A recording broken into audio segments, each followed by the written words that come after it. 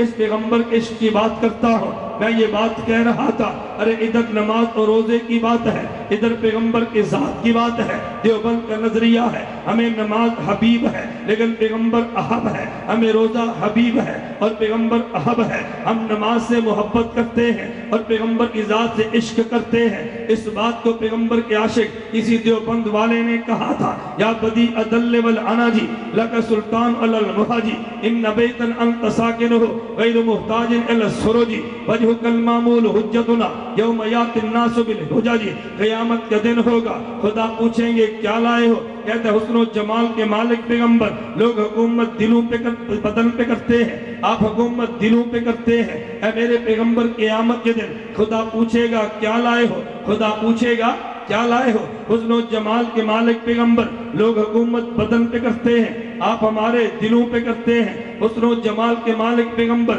جس گھر میں آپ رہتے ہیں یہ سورج اور چاند کا محتاج نہیں ہے، چراغ کا محتاج نہیں ہے۔ خدا قیامت کے دن پوچھے گا کیا لائے ہو؟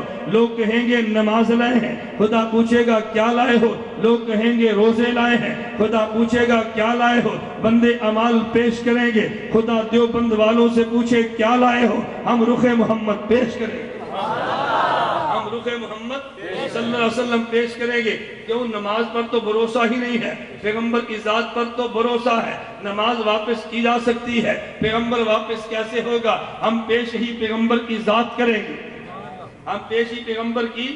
اگر ایک حافظ ہو گیا سفارش 10 کی کرے گا، اگر ایک شہید ہو گیا شفاعت 70 کی کرے گا، ایک عالم ہو گیا سفارش اپنے متبعین کی کرے گا۔ اگر دو بیٹے، اگر دو بیٹیاں یا بیٹے، بیٹی یا بیٹا نابالغ اولادیں فوت ہو گئی، والدین کی شفاعت کریں گے، اور اگر ایک بیٹا یا ایک بیٹی ہے وہ بھی شفاعت والدین کی کریں گے۔ امی عائشہ نے سوال کیا ہے یا رسول اللہ من لم یکن لہ، پیغمبر یہ تو بتائیں جس کا قیامت کے دن ایک بھی نہیں ہوگا اس کا کیا بنے گا؟ اللہ کے پیغمبر نے فرمایا من لم یکن لہ انا فرط لہ، عائشہ جس کا کوئی نہیں ہوگا اس کی شفاعت میں محمد کروں گا۔ جس کا کوئی نہیں ہوگا عائشہ اس کا میں منوں گا۔